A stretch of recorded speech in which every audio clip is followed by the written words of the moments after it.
This is really an awesome opportunity. We are deep in our transition here to Central Pennsylvania, but when Keith reached out to contribute to this clinic, it was really a no-brainer to contribute to an unbelievable cause, and obviously to continue to hopefully advance the game of football. And so, really, our topic today, as we dive forward, is modern misdirection. And we've evolved every year, and we continue to evolve every year offensively, but there are some major pieces in this presentation to really hopefully give you an edge as you continue to develop and find edges in your own game plan. And I'm going to do a little bit of philosophy just so you understand exactly who we are and how we look. But I think when you turn the tape on, you can see that these things are applicable to really any offensive system.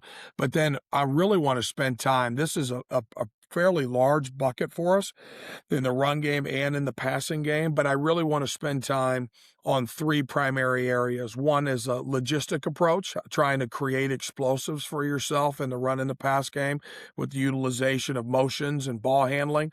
Number two is in the screen game, a way that we can create new line of scrimmage in new lines of scrimmage in different places.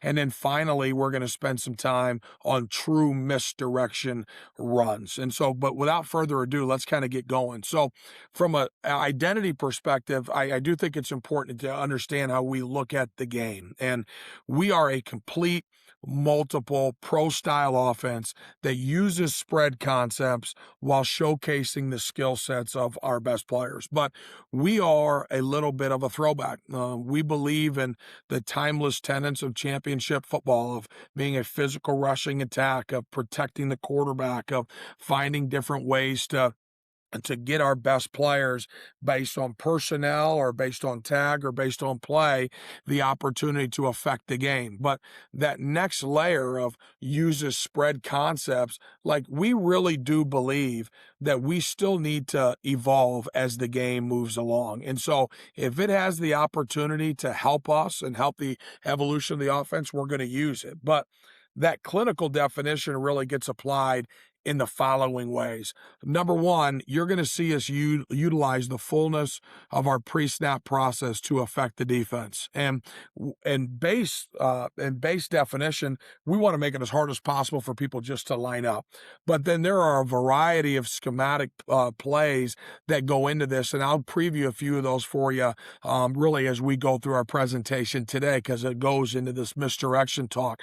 Number two is we want to establishing a punishing and a diverse run game. We really believe that if we're going to be an effective rushing team, we not only have to have variety, but we also have to be able to dictate the terms to the defense of how we're going to build walls and set edges. And that manifests itself in a gap scheme identity, which we'll spend a little bit of time on defining as well. But then finally, we want to have a passing game that is executed in both an efficient way and both an explosive way, right? We were blessed this past year to empower Nick Semptenfelter to break the all divisions record for completion percentage. Really unbelievable by Nick. But when we start to compile and build the passing game, there are three primary sub buckets within it.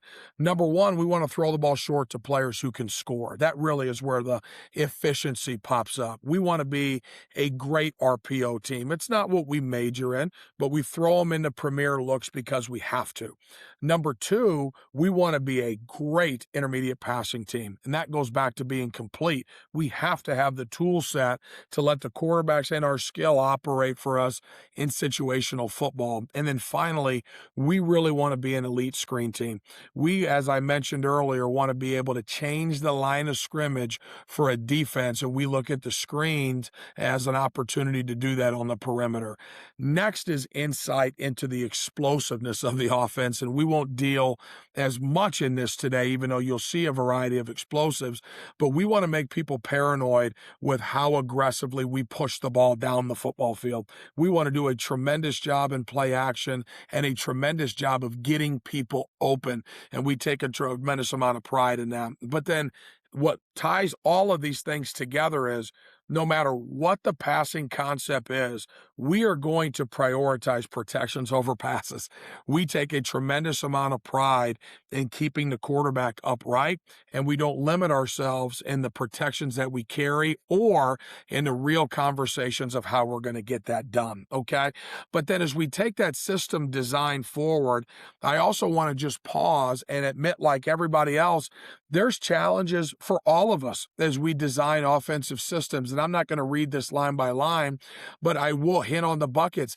We all have players that we have in our offenses that we want to be better, right? And we all have questions of depth in every program. As good as we've been, or as bad as we've been, we're never as deep as we want. Not just with a physical capacity, but also with the ability to have competitive endurance for the games that we know we're really going to need to win.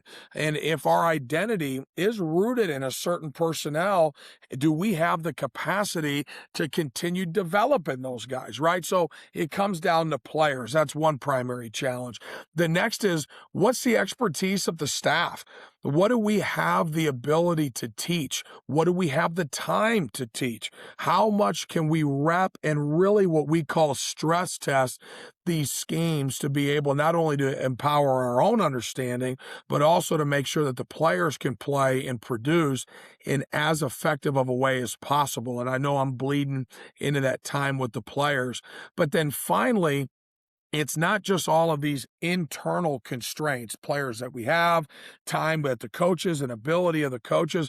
We also got to be hypersensitive of the defenses and the personnels and the structures that we're going to have to beat. So the way that I manifest this for our staff all the time is this balance, and we are in a balance all the time. At the top of this scale is the reality that we don't want to have structures that are so rigid or so narrow that creativity is hindered as we design our offenses, right? But the scales that balance all this time and investment are two realities that are kind of conflicting when you say them out loud. One, the more we know about less, the better we'll be. So what I'm trying to get across to us all is how often we can create similar actions, similar rules, same as principles across multiple layers of the offense, runs, screens, formations, that we're going to allow our guys to go play really fast and then turn really physical. But then the other reality, especially in the games that we've been blessed to coach in over the past several years, the more things that we do well on offense, the harder we are to defend. And if you're going to win top 10 games, and if you're going to be a contender to win a national championship, or you're going to be a contender just to be in contention in every game in the Patriot League, you better have enough offensive variety to keep people on their toes. And so I lead with those things to come to this conclusion. What we have found is that the utilization of shifts, motions, and action variety consistently evens the playing field. So we've addressed some of those personnel concerns, because as we get people to be in the wrong spot, or we get people to play slower, we're giving our personnel an advantage, right? It also consistently creates advantages, right? That may be an advantage in leverage. That may be an advantage in numbers. That may be a manipulation that completely removes people from the fit. And you're going to see those things here in a moment. And then one of the underspoken benefits of this style is it consistently opens the door for explosive plays throughout the entirety of the offense, okay? And so as we drive forward, not only are we going to lean on that style of misdirection and shifting and motioning, but we really use and we believe in gap scheme as a whole to kind of be a scaffold for all these things, right? And like I said, it starts at the top. Number one, the ability just to hand these plays off, and we'll watch a little bit of that.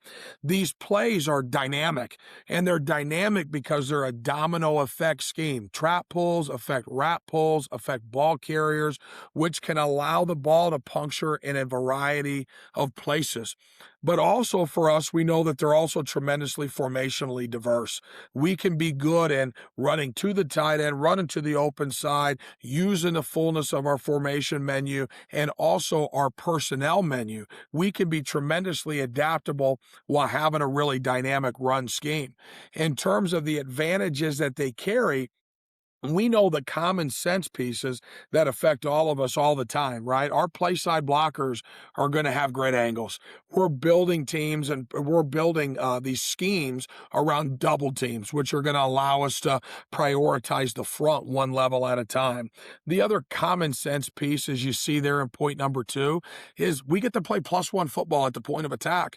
And we do have a mentality within the offensive system that all pullers, if you're a puller in the offense, that you are a fixer and you have a responsibility to fix the play side once you get to the point of attack. But then over time, I believe that we've done as good of a job as anybody of marrying our ball carriers to the rhythm of our pullers. And what we talk to the guys about is trusting and feeding the rhythm of every play, because if you do, it'll create a very dynamic rushing attack. But all of this also kind of boils down to the reality that if we are a great gap scheme rushing team, right, we are building our identity on the core tenet of great rushing teams. We're building our identity around runs that separate the defense. We also then buy ourselves the ability to influence and misdirect the defense.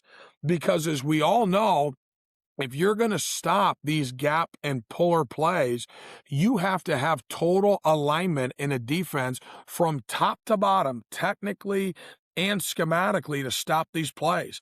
How you decide to defeat double teams, how you attack trap pullers, line of scrimmage pullers, how you attack wrap pullers, guys that are pulling for linebackers or guys that are attacking the edge.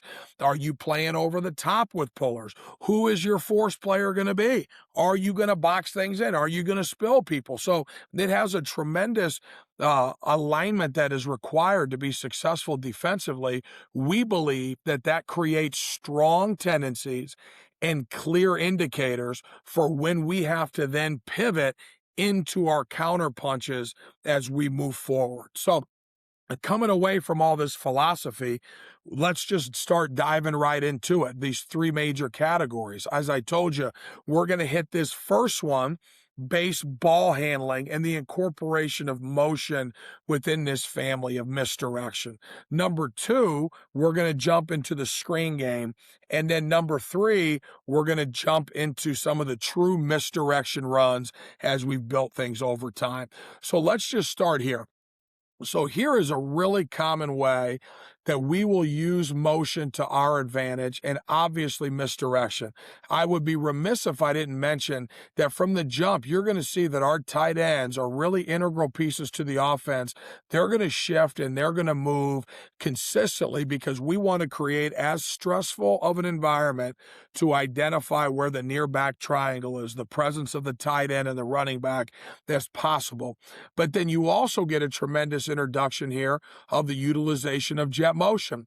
We, in these pictures, this is one of the fundamental tenets of the rushing attack.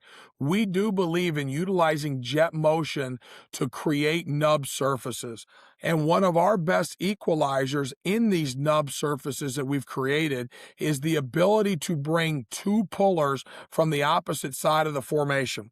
We believe in base offense, this is obviously 21 personnel, that we're going to be able to create walls and set edges on the opposite side of the formation and allow the back to puncture because there's a hesitation and a rotation in the secondary that doesn't let people screw themselves down and into the box, okay?